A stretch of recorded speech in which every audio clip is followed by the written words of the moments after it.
Hello, ladies and gentlemen of the internet and of YouTube. Welcome to Jibber Jabber. I am your host, as always, Skajarmaz, otherwise known as Tone Shift. With me today, we have kind of a smaller assortment of people than I would like. First up, filling out, partially at least, the British corner, we have Darkness and Tom117Z. Hey. I am a distant robot. Yes, Tom is using a different microphone than usual today, largely on the grounds that the one he would normally use is somewhere else. He's on a separate computer, so he's using a different, significantly shittier mic, so forgive him for that, please. Next up, we have Paladin, standing in the background and staring into your soul. What's up? And glaring at him with disgruntlement and all kinds of irritation. Someone whose inner machinations of their mind are an enigma. Soviet Starfish. Hello, you'll have to excuse me for this mic quality. In the middle of getting ready, therefore I don't have my headset on. All right. I don't know what just happened over there. Good job. Brilliantly done. So, only 4 guests, but that's fine. It means we won't be talking over each other as much. How's everyone's week been, eh? Tired. Pretty decent, despite it just knocked something just now. The reason why I'm tired is because we've been running on running machinery with basically a skeleton crew. Aw. I'm kind of tired, mostly because, as usual, I had to get up at 10 for FFD6 today. Kind of a tiring thing. Ugh, excuse me. And Tom, your week? No comment. No comment. Well, I had to work straight through a weekend, and now I'm starting up my normal week schedule. Plus, I'm sick, so that's fun to deal with. But I am a security guard, so I don't have to be at full functioning capacity to do my job. Nice. Actually, Soviet, I should have asked this before we started recording. But just because you seem to be the most knowledgeable person when it comes to militaries, at least as far as like the American military goes, is having sex with a member of your own team grounds to get yourself discharged from the military?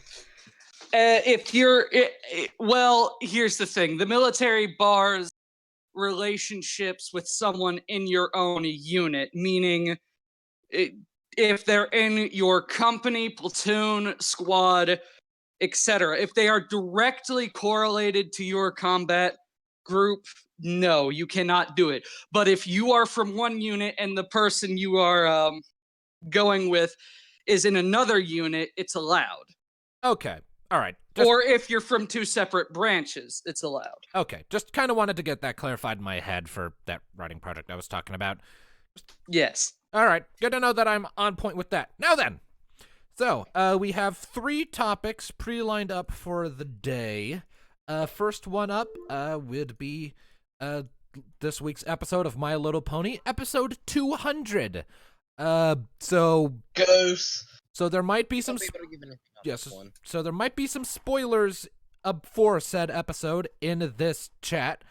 I'll try to keep the spoilers to a minimum, but for the sake of context for for everyone else here in the chat, some things might have to be spoiled. So consider this your spoiler warning for episode 200. If you haven't seen it yet and you want to, go watch it right now and then come back. All right, bye. Yep. I'm pretty sure every episode rundown we've done has Paladin. spoilers. Paladin, I encourage you to leave regardless of if you're watching the episode or not. Just to get us away from your pun shit. All right. Thanks, Soviet. I feel so welcomed by you. Now then. So, Yeah, I think I'll just go from left to right as far as thoughts on it. So I've seen it. I watched it shortly after it came out, and I gotta say, I really liked it. Overall, it was hilarious and just absolutely crazy, and I am in love with the concept that it was more of a love letter to the cast rather than a love letter to the fans, because the people who do the voice work on the show, they need to get a bit more love, I think. So letting them sort of come up with the idea for this episode was kind of the whole idea. The people in charge of making episodes brought all the actresses and actors for the main cast together and asked them, okay, so what is something that you want to see your characters do that they haven't done yet? And we had this wide range of suggestions, and most of them were somehow expertly weaved together and spun into something that would make perfect sense. And while I do think one or two things kind of fell a little short, partly due to a lack of sufficient build-up, the rest of it was fantastic and hilarious, and Luna was amazing in this episode. That fucking goose. She just has that moment from the screenshot you posted just reminded me of this meme where someone's drowning and they're begging someone to help me. I would do anything for you. Anything? Yes, anything. Then perish.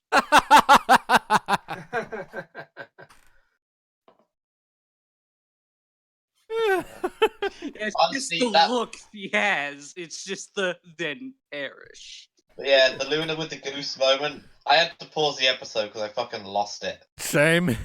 I had to pause it a lot. But yeah, the only part of it that the only part of it that I felt was a little lacking was mostly the last minute or so, because I don't know. I feel like the thing with Spike at the end there needed a bit more on-screen development. It was kind of hinted at here and there, but it didn't really come up until the second half of the episode, and didn't get more than a passing mention here and there. Not enough to really nail it home quite enough. I understand time constraints, and they had a lot of shit they had to work with, so I'll give it a pass. But overall, I feel like they could have done that one just a bit better.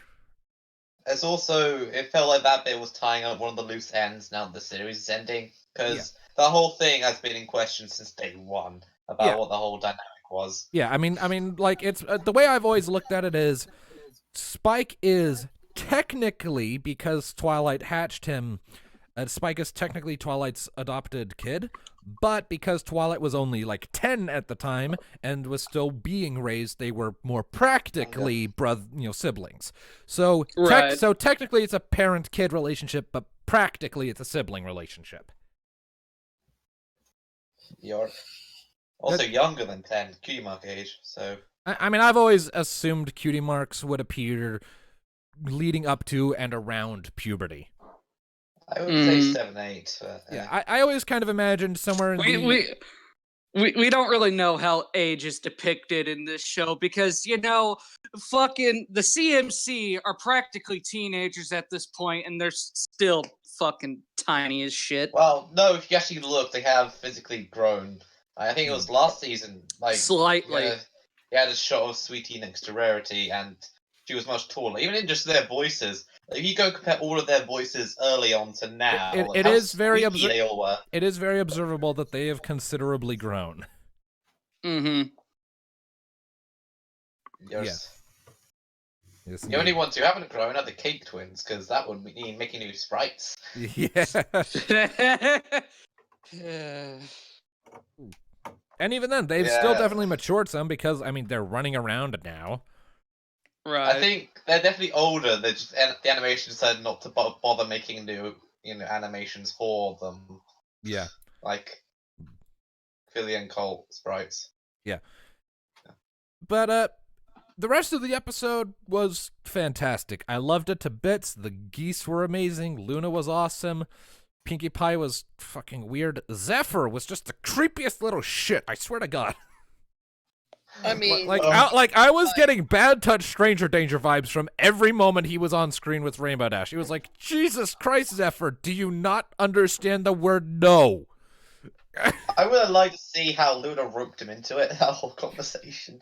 It was probably just, hey, if you stand here for like an hour or two, I'll pay you enough bits so that you can take a month off work. Done deal. And then Rainbow comes along, just so coincidentally, and at the moment, just Rarity's like, a look on her face, like, oh god. No. No. And why do I get the feeling that Rarity's always wanted the chance to test her intrigue by breaking into the castle? I don't know, man. I don't know. What the only part about Shining Armor's upgraded defenses that I kind of call into question are the giant propeller fans. What the fuck was with that? Everything else was actually pretty good. The fans were just obnoxious.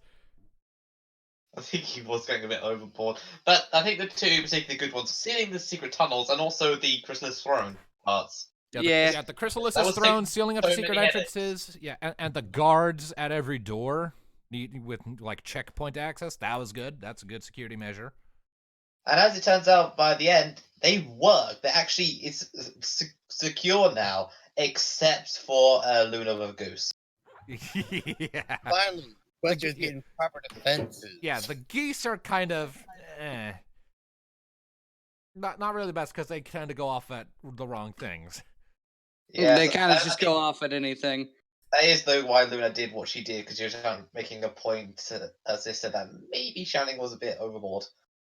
I mean, overall, the vast majority of his defenses are perfectly good. The only parts that I call into question are the fans, because there's got to be a better way to deter Picaside than that. And the geese. The geese, yeah, they need something better than geese. But the rest of it was actually pretty goddamn good. The castle is really well defended now, and I approve. Nice to see that get addressed. I just hope that it's canon and it sticks. Probably until like maybe it'll come into Tyrick comes crashing through it. It might come into play in the finale. Alright. Like the new defenses. That'd be cool. But maybe Chrysalis tries to use magic inside Canlock Castle. Like, wait, why is it working? It's worth noting that throne wouldn't actually affect her because it soaks up everything except changeling magic. So Chrysalis would still have a way to get through. Starswell did a thing with this. They might have modified it. But I mean, maybe, but I don't know if that would fall within his wheelhouse. It wasn't said one way or the other. He just placed the pieces of the throne around strategically to nullify the use of magic in and around the castle, so that people couldn't just teleport in or out willy-nilly. Hold on. Here's the thing. They say you can't use it in or around the castle, yet we clearly see him using a levitation spell to rope in the geese inside the castle. Okay, all right, fair enough. Okay, that's a good point. You can't use the magic to get in then, and I imagine they're like strategic points where it keeps you from using it from getting through, but like just in a general room, because it would actually be a hindrance to unicorn guards, so you couldn't use magic at all in the castle. So probably just to keep you from getting in or out using magic, and probably to keep you from going through checkpoints. That makes more sense. Yeah. In Shining Armor's defenses, stop you from using highly advanced magics above levitation. That trapdoor in front of the throne, like what? That's just a bad idea. Ow! Like, but something. What the heck? You did a nuke. Got hit by something. No, what happened is I was stretching to do a thing, and my foot caught my headset's cord and pulled my headset down over my glasses. Oh, God damn it! Yeah, shut up. Now then. Yeah, I imagine that the trapdoor won't open for Celestia or Luna, but it'll open for everyone else. I half think that part of Shining Armor's whole motivation for this is since Twilight's going to be, it's insinuated moving to Canterlot soon, since she's giving her Ponyville Castle to Starlight. So, we can just move the capital like a couple of miles. I mean, they've already got everything they need set up in that goddamn abomination. To be fair, Ponyville's a town, Canterlot's a city. I mean, the Crystal Castle looks pretty amazing. Could use a new paint job, but yeah. It could have just not been made out of fucking crystal. I mean, the Tree of Harmony was made out of crystal, and the Tree of Harmony grew as like an extension of itself, so... Which it grew She's to be doing what she underneath can the work school with. magic. Also, that's a good point. If the tree got destroyed, mostly, it does the map still work in its full capacity? Well, into last week's episode, we didn't talk about the tree's not actually dead. We know it's not dead fully, but it is gone for the most part. It's a tree house now. Yeah, it regrew as a fucking treehouse. The last bit of it regrew as a treehouse, but that does call in the question: if it's not at its full power, I mean, the sapient being. longer... Hard to tell. We do know that the sapient being that is the Tree of Harmony is still alive, and it seems worth noting that I think at this point, like, the castle and the map are separate entities, and the Tree of Harmony probably just sends, like, messages to the map highlighting significant friendship problems that will need direct intervention to solve. Because I've always kind of had it in my head that the Tree of Harmony doesn't just highlight every single friendship problem because Twilight and her friends would never get any rest. It highlights ones with a few factors. One, first the tree tries to determine if the friendship problem is severe. Like, will it have dangerous implications if it doesn't get solved? Two, will it resolve itself, or is it likely to resolve itself? If the answers to those questions are yes and no, respectively, then it calls on members of the main six who are most fitted to resolving it. However, except that one time it called Spike to a friendship problem that didn't exist, and he himself then caused and didn't solve. I hate that episode. I think everyone does, and I mean, I think in that particular case, he was just like, yeah, Spike's gonna fuck it up, so I might as well just jump on this preemptively. And I mean, to be fair, it worked. No, but I think he caused the problem. You did. And then did nothing to solve it. There was no point calling him. He was the problem. Yeah, exactly. That was the idea. It was calling attention to him that he caused the problem. But that problem didn't exist till the map called him a guy. Listen, we don't talk about paradoxical incidences. Just make no sense. So don't count it. Discard it from your head canon. That's the only canon that makes any sense to us anyway.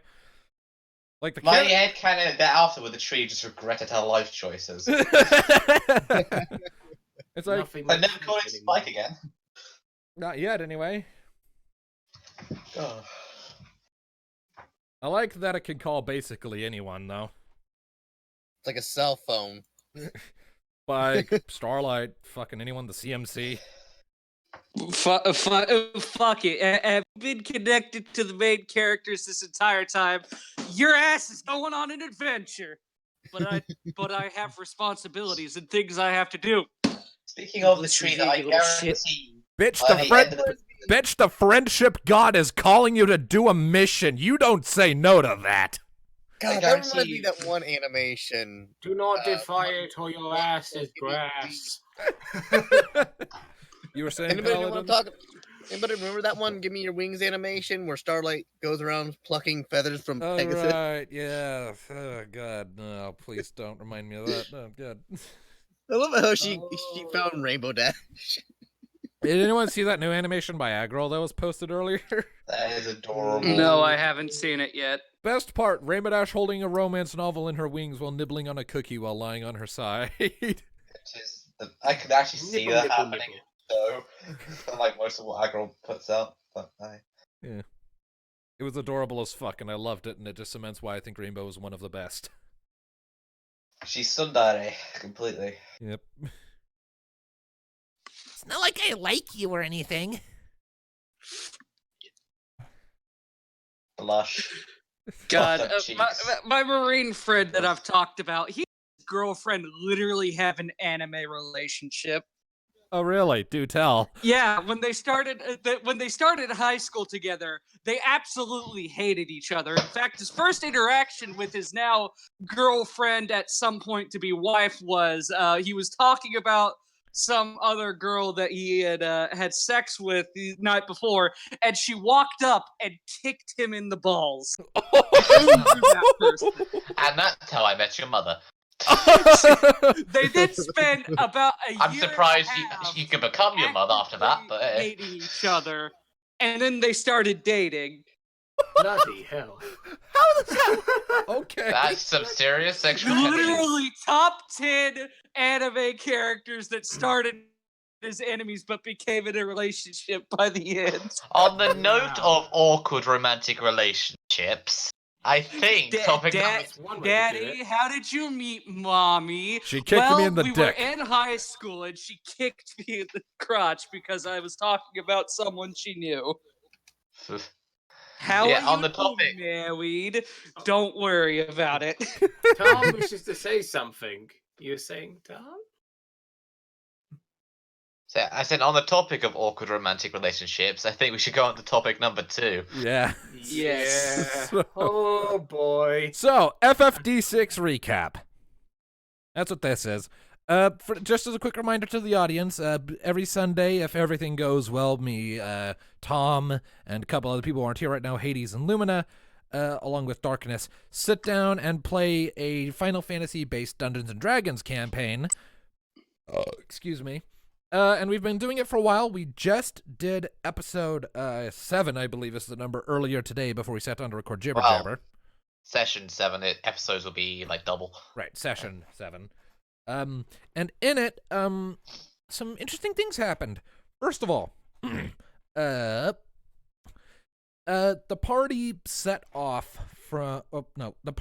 In the last session, the party got destroyed meeting Saran Junli, the leader of a cult of bad guys who have been trying to spread this dangerous plague throughout a city called Marasu, which is an island city.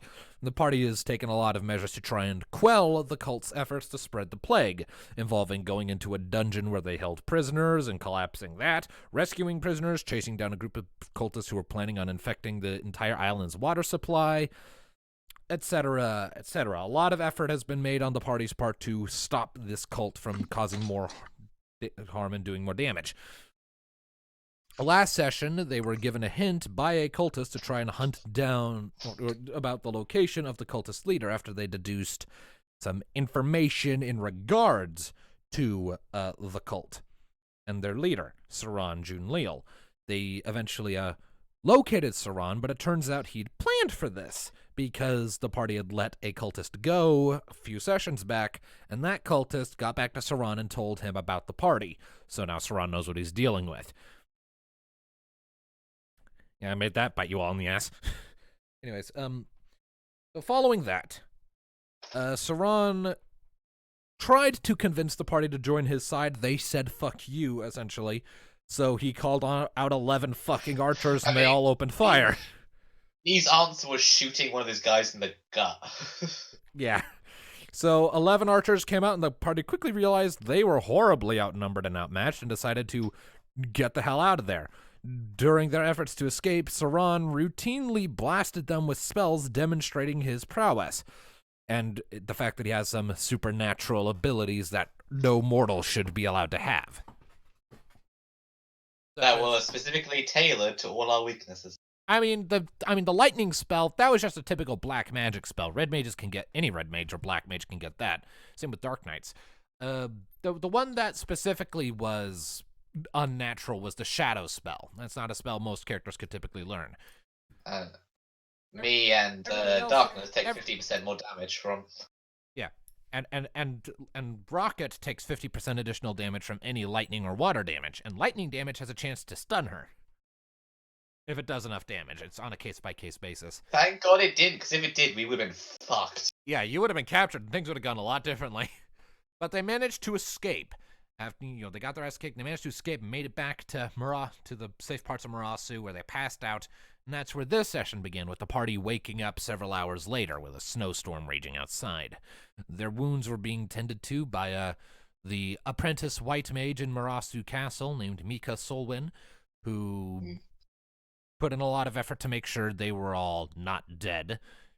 Curatives and whatnot got their report about what had happened before having them all get some more rest. And following that, the party more or less did their own thing while Lair and Vanar, the lord and captain in Marasu specifically, started trying to find out more information about Saran by sending out scouts to spy on cult activity and try to reevaluate the situation, because they're not as weak as they had seemed before, apparently. While all of that was happening, the party kind of split up to do their own things. Rocket was unconscious. Seemingly her operating system shut off for the time being. She's a cyborg. That's a thing that can happen. While Neothil went to buy a gift for Mika as a thank you for saving her sorry ass, Thanatos took a walk to clear his head, and Alistair went to buy cookies and armor. Yeah. Cookies and armor? That's oddly specific. The cookies were so he could get a discount on the armor. Yep. How'd that work? The blacksmith really, really likes cookies and gives a discount to anyone who can figure that out. Bribing them with cookies. Like, if you bring him a gift of cookies, he'll give you a small one-time discount. Cookies! Yep. Be with the cookie monster. So, specifically, the part that Tom was talking about with the awkward romantic relationships is he finally caught on to who Mika is supposed to be. I mean, I've always had suspicions. I've just been kind of taking my time with it, trying to confirm it, and then waiting for a good moment to approach it. You have no idea. When you clearly set it up with Nee waking up with Mika tending to her specifically, you were clearly saying that. Yeah, well, partly because you suggested it a few days back. Like, now if Nee wakes up with Mika hovering over, that'll be nice because it's a nice sight. And it's like, fuck it, I'm doing that. Yeah, for goodness sake, you have no idea how much strain I had to put on not to just shout it out, man. It's like, God damn it, it's Misty! Hey, Darkness, have you even read Soaring on Little Wings? Pretty sure he's listened to the reading. Mm-hmm. Yeah. Well, then I always had suspicions. I mean, I made the bloody character. Yeah. But they wanted to kind of play it safe for a little while. Yeah. And then I was like, yeah, she's clearly her. Yeah, Go for it. And I don't have time to read. I have time to listen. And it is worth noting, the reason why Mika is kind of a bit more Twilight than Misty. I mean, Misty was always kind of Twilight. I mean, yeah, she was kind of Twilighty, but she was generally depicted as a bit more soft-spoken and not as adventurous. You know, like, also, librarian. Yeah. The reason I'm going more Twilight than Misty with Mika is largely because, well, for one thing, think about the context of the party. You're a group of adventurers who are getting into life and death scenarios on a routine basis. That is not a situation in which Misty Gust would fare particularly well. Twilight, on the other hand, would probably do better, so I'm basing Mika a bit more in Twilight's direction than Misty's. Because Mika will probably be joining you guys from time to time in the future. I mean, it's fair enough, because he's not exactly the exact same as Little Wings. He's killed a lot more people. Yeah, definitely. Yeah. There are differences here, and I had to take that into consideration when figuring out how the hell I was going to do this.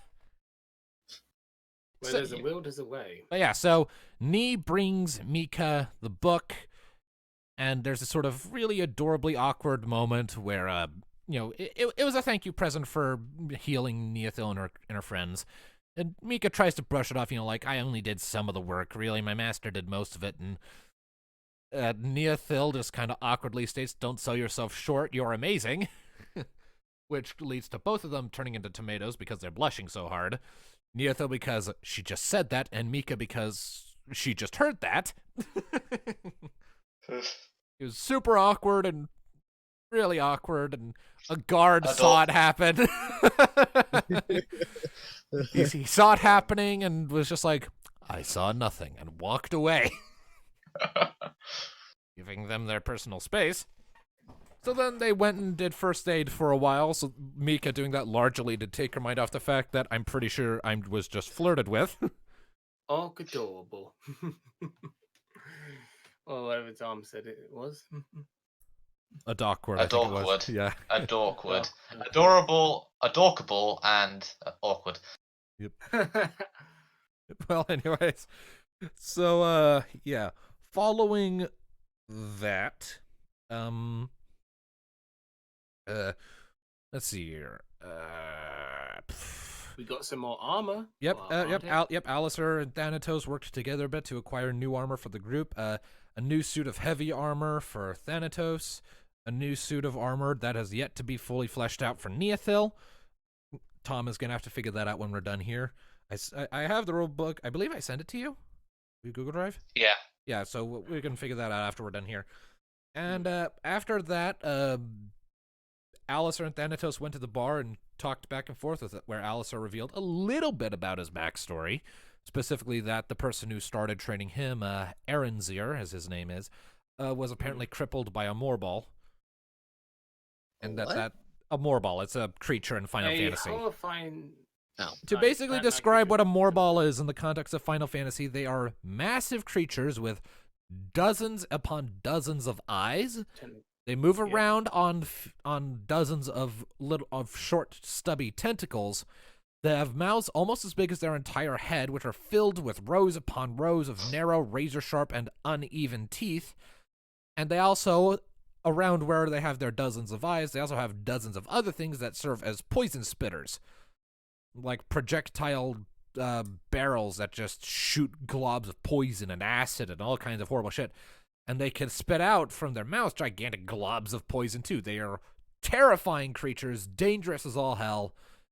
One of the most lethal enemies in Final Fantasy. One of the most feared because they have this thing called Bad Breath. It's the name of their signature attack, which can inflict a wide range of status ailments to everyone at once while also dealing massive damage. Sounds like a Marlboro. That's what that's another name for them. Malboros, Moorballs, same thing. The names are same name. Yeah. Moorball, Malboro, same thing. But yeah, in the end, Alistair's master was crippled by one of those things, and that feeds into a bit to why he has such rage issues on a battlefield. And then the session ended off with Neothil and Mika sort of wandering off to read the present book that Nee got from Mika together in the library, just because fuck it, why not? And down below, Rocket finally woke up, and that's where that session ended. So that's our FFD6 recap. Any thoughts on all that, everyone? No, not really. So with the whole going to read the book thing, like first off, Nee was of two minds after that, asking her to go out for a drink. She said, like, they probably enjoy it more going just to go off together and quietly read that book. Also because she knew Thanos and Alicia would be in the bar. And they would give her no end of shit. She was already embarrassed when Alistair walked in to ask for money. she wanted some privacy and to get to know and kind of develop with Mika for a little while. She didn't need Thanatos' shit. Yeah. Inevitably. Yep. Mm-hmm. And he'd give it the moment he found out what he's going to find out. Yes, I like it when Hades pointed out, which he's unfortunately not here. We were talking about when you weren't there. Where we started off like really salty from the last session and a bit doom and gloomy, but we lighten it up later on in the story. Yeah. Which was amusing. Yeah. We were talking about when you weren't there, like, if this thing develops, what happens when freaking Rani and Skalala show up and find out? Oh god. When what? Oh. Rani and Skalala, if this, like, Mika Nee thing develops and they eventually show up and find out. That you're gay and you have a girlfriend? Well, Nee, but yeah. Yeah, your character is gay and has a girlfriend. Yes. Well, they probably already know that she's gay, but the fact that she has a girlfriend. I'll give that some thought. I can see it with Nee hiding in a bush somewhere, just trying to not be red for a while. It'll be great, but that's still a long ways out. You guys got to get out of Marasu before anything else, and that's still probably a few sessions away. Oh yeah, we got to try and not get our asses kicked again. Oh boy. Yep. But yeah, that is our FFD6 recap for this week. Bullet points: everyone woke up after getting their asses kicked by Saran and had some character development. Look around town, and Neothil, after getting hopelessly shot down by a dancer at an inn, is now potentially maybe making some progress with someone else. Well, that was the whole dodge from the inn was just more, I'm going to talk to her because she's attractive and that might just be a fling. It didn't work. She's not good at that because she's never done it before. Just like the little thing that you added in. Yeah. But with Mika, she's feeling a little bit more serious about it because of the whole circumstances. Like, she's never got her ass kicked that badly before, so she's being pretty vulnerable currently. Except for maybe in sparring matches against Rania. Oh, I mean, like, literally in the battle, lost that terribly with such potential disastrous consequences. Yeah, I mean, sparring matches against Rania have always ended with you and Skalala simultaneously getting your asses kicked. Because Yes. Rania's like, I'm thinking like level 12? Yes. But I mean, to be fair, that's just sparring, not a true combat situation. Right. Alright, well. There that be. So, topic 3. Unless anyone has something we can go to for improvisation, we move on to topic 3. Darkness. No, not really. Alright, well, darkness. If you'll all recall, over the last few weeks, he's kind of retold some stories from D&D campaigns his friend has been a part of. Those have been entertaining to listen to, and so long as you kind of abbreviate things down a little bit, like don't go to like every single individual line of dialogue, like abbreviate things down a bit, kind of like how Tom does it. Well, the best thing about this one, this is the best scene of the next part. Yeah. Essentially, Darkness is going to occasionally share more stories of D&D that his friend has had. Kind of like how he used to tell us stories about Ben before he realized that Ben is not actually that stupid. Yeah. Because he was being conditioned to be stupid, sort of, by medication. Yeah. Well, he did kind of admit that he did not know how much he should have took. So that was quite stupid not knowing that. You should know the limitations of the drug you take. Still made him dumb for years. He still drove a bike through college and set it on fire. And somehow. I have like a month and about a week and a few days till he comes back over here. Goody! Then you can judge how he is again. Yep. I don't want fucking 2 weeks from now, special guest on Jibber Jabber, Ben. No. I forbid it. Please, for the sake of our sanities. Well, we'll see how he is. Who knows? Maybe. Probably not, but maybe. Yeah, because plus, as he confirmed with me, technology does not agree with him most of the time, or he Not doesn't much agree agrees with with him. technology. He buggered up like 5 PCs. Dang. 3 of them are laptops, 2 of them are desktops. Jesus. Nice. That's bad. Oh boy. Anyways, Anyway. Story. Yes. Quick recap. My friend and his 5 companions have decided to try to help a few villagers out.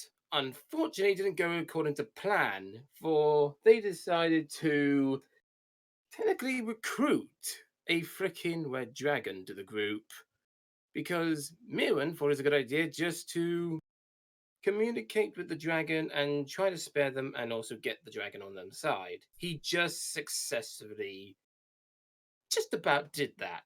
Got back to the villagers. They weren't happy that they had a red dragon keeping the thing that destroyed most of the livestock. So they were pretty much kicked out of there, and something fell down, and let's go into and all that. Anywho, then they found out that despite her injuries mostly healed, her blood was contaminated. They took her to a hobbit that likes to keep to himself, or also known as a halfling, who managed to patch her up. She's a bit groggy and also may suffer a few side effects, but otherwise she beat A-OK. Her name is Crimson. Yes. Because apparently, wherever she goes, blood follows. But anyway, they wake up at the Hobbit's place because, yeah, they basically stayed the night there, making sure that Crimson would be alright through the night. She woke up, she was okay, until she found out that they're heading back to the city they came from. Which I was told a response was this: goody, now I'm going to be surrounded by more humanoid cretins. He's a red dragon. Aren't you at least grateful we saved your life? I would be grateful if I'm not surrounded by the likes of too many of you. That's almost racist. Almost racist. Well, forgive me, you humanoid creatures do look similar now and then. That's definitely racist. So they got to the city. Despite the guards were almost pissing their pants and shitting themselves, and the captain having an awkward little talk with them about bringing a red dragon to the city. With a little bit of persuasion, and of course getting some money off the red mage because he's been holding out, they managed to politely bribe their way through and allow the dragon in with the party, as long as she doesn't cause any fires or doesn't try to eat anyone. And then they would basically hunt her down and kill her on the spot. That should happen. And as for the party, they probably either get executed or kicked out, depending on the damage.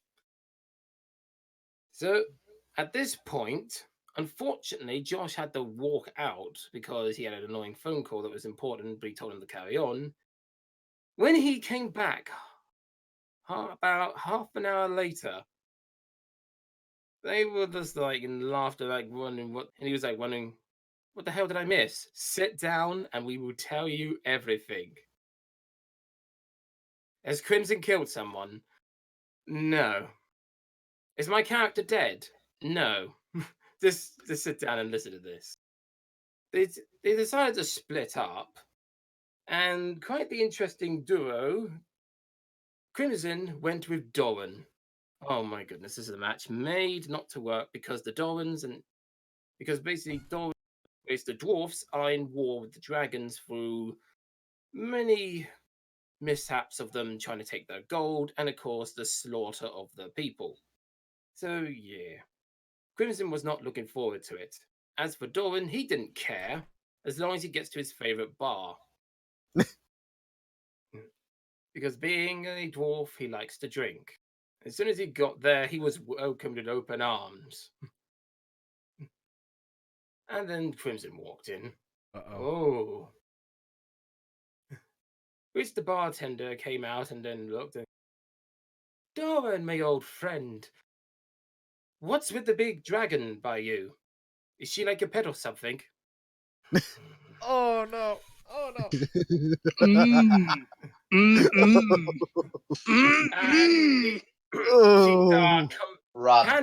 Companion, not pet. Don't, I mean the P word, the P word.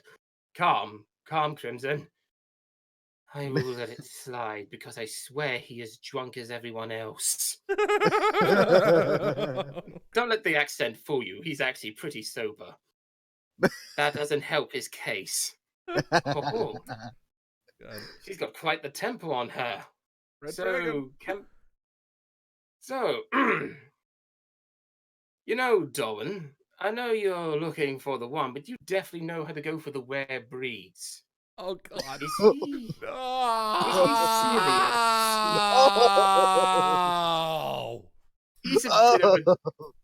He's a bit of a joker, but don't worry, you warm up to him. I doubt that. Only if I roast him with fire would that ever happen, is what I'm imagining her thinking.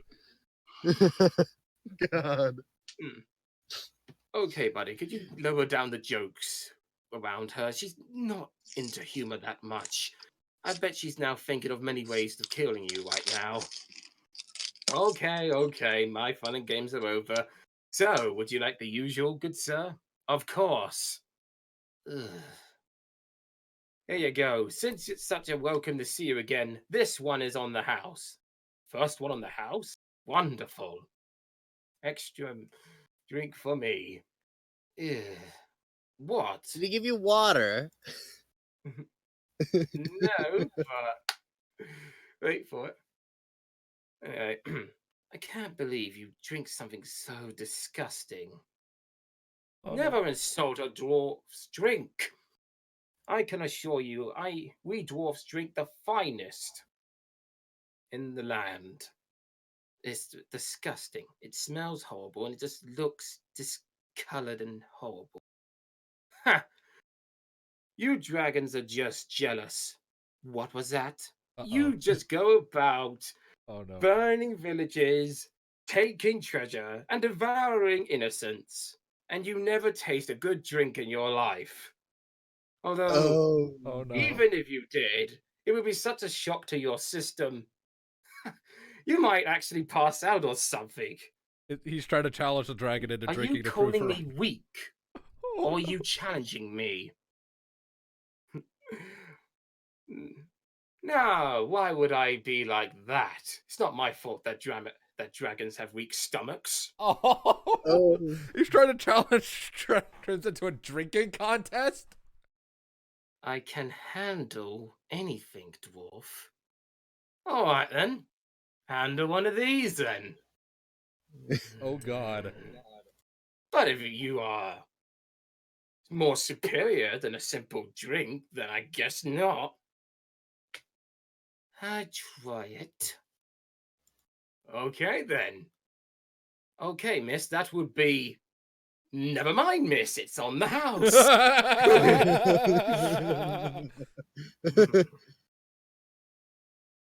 So, he picked it up, held it down, they rolled to see if she would pass out or not. Nope, critical success, she passed it in flying colours. Ha! Not bad, dragon, not bad at all. You can actually handle one. Whoopie-doo. Oh, God. Listen, dwarf. I don't know what sick challenge you are offering, but I never back down. Be warned of that. Never back down, you say? Oh, no. Hey, fellow barkeep. I think it's time. Oh, no. Really? We haven't had one in freaking ages. Oh, no. I know. Get the barrel. Oh, no. Get the barrel. This better be the good ass grog.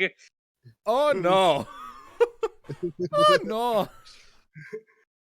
Everyone gather round. It's time for a barrel challenge. The barrel. So the crowd What is is going this? wild, I'm assuming?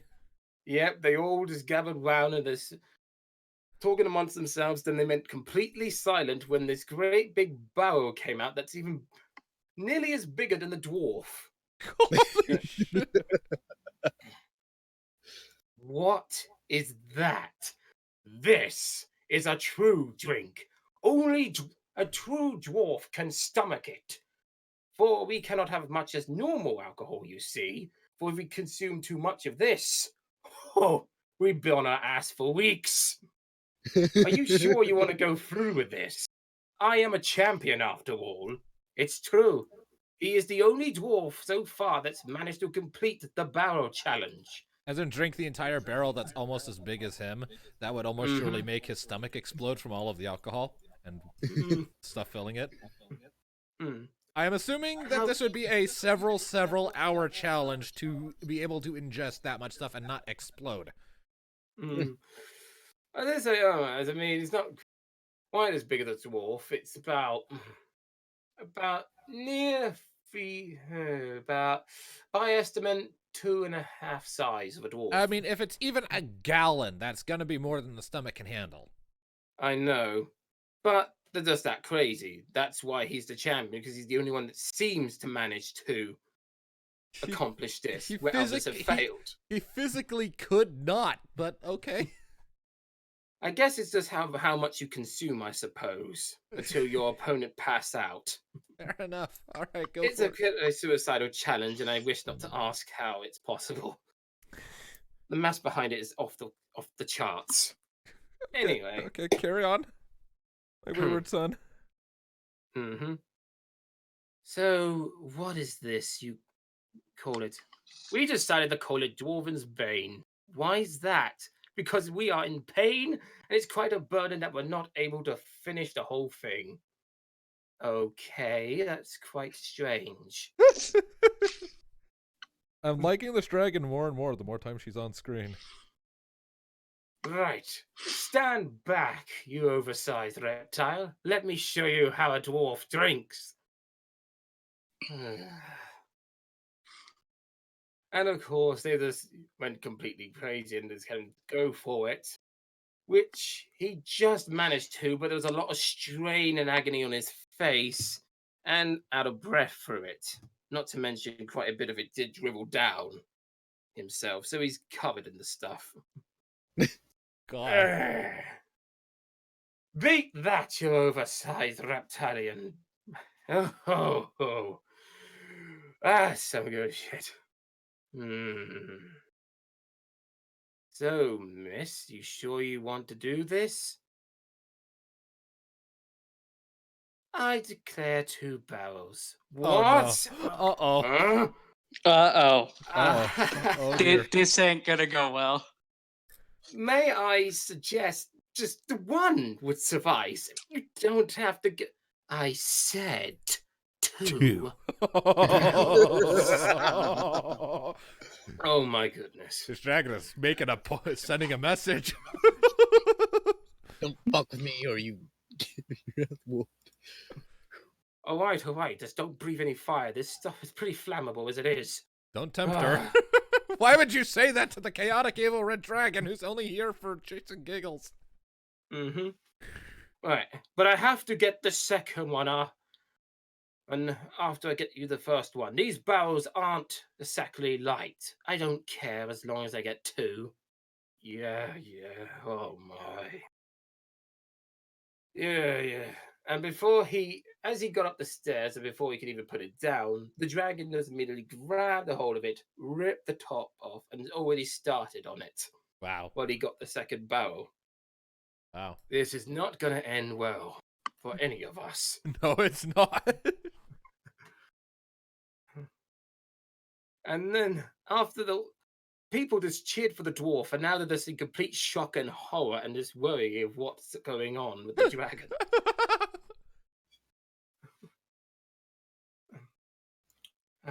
But she managed to complete the first barrel, and then she went immediately to the next one. Oh, God. No. Pass out, oh, Eddie. This is impossible. And after she drank that, she threw it aside. Feeling great tipsy, but managed to hold her balance just about. But she is swaying about. A drunk red dragon. This is amazing. Can you beat that, dwarf? No. That'll be the part where I'd say, I concede. Unless you want to back out, I understand. And again, this is Barkeep! Oh no. Another one. I will not lose to you. I'm the bloody champion of this bar, and this is my title. Oh, God. He went to consume it, but unfortunately, it was way too much for him to handle. He didn't even got halfway. It was just too much for him to bear, and he just fell off his chair with the barrel just going smash on the floor. And he just lost. Which then, moment of silence as he looked. And then one random guy broke the silence. A slow claps turned into a whole fucking shit ton of claps and cheers. I couldn't believe what the hell they just watched. Red Dragon is the champion of the bar. And then this is when, a few moments later, when Josh did come back, then they got into the funny conversation of when he finally met up with Dawn. Because, yeah, this is what was happening. And then Dawn had to explain it to him, which is pretty funny. That the Red Dragon got drunk off her ass, and the dwarf knocked himself out trying to get more drunk. Dawn, there you are. Oh, for goodness sake, not again. Let me guess, the barrel challenge. Did you win or did you lose this time? I bloody lost, which is unfortunate. Wait, if you are drunk, where's Crimson? Oh, funny story. You see, she was the one who beat me. What? How? I just said that her kind could not handle a simple drink. One thing led to another. She took it. She drank a simple, measly old beer that I like. And then I offered her a challenge when she said she'd accept any challenge. I drank the barrel. I looked like I was in the win. She unexpectedly ordered 2, drank the first one, then took the other one, and she drank that one too. So I tried to drink a second bottle. Didn't end well. I don't remember what happened after that. So where is she now? She's still in the bar. At least, I hope she's not causing trouble. And hope she won't vomit fire instead of actual vomit. Oh no. We're gonna have a serious talk once you're sober. You mean if I'm sober? Oh, for goodness sake. Oh, fuck. Oh, God. Oh, fuck. That is a good line. If I'm sober, not when. Oh, shit. Oh, and as he got in there was a man of chaos as people cheering and singing song. And there was a load of people in the way. He couldn't even see Crimson until he kept calling out her name. Crimson! Crimson? Is that you, Mirren? Oh, For goodness sake! Is she like on her back legs in the air, twitching a bit with like her tongue lolling out and a beer drooling out the other side? Why? I never back down. Never. Ever. Oh, for goodness sake. We need to get you out of here because I think you drank too much. No. I can't believe I'm saying this. The dwarf is forcing this out on me. All the alcohol. Whatever. This has got to be the funnest night I've ever had. That little scrawny shit outside is not so bad.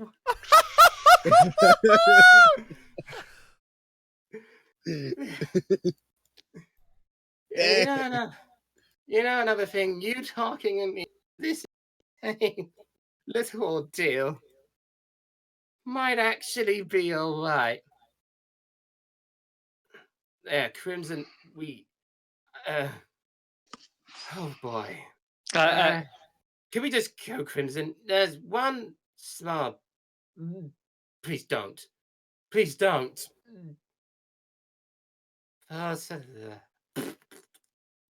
Oh. You passed Oh, out? shit. Yep. Excuse me, sir, but I'm going to be closing up soon, and that can't stay here. So, I would help you out, but I think I've hurt my back on the barrel carrying, so... I was struggling to drag Crimson out to the nearest bed he could find, or any way he could put her to basically be comfortable. Doran was drunk out of his mind. Crimson's passed out. And Mirren's just thinking to himself, what the fuck just happened? And how the hell is he going to explain this to the others once he drags Crimson towards them? Wow.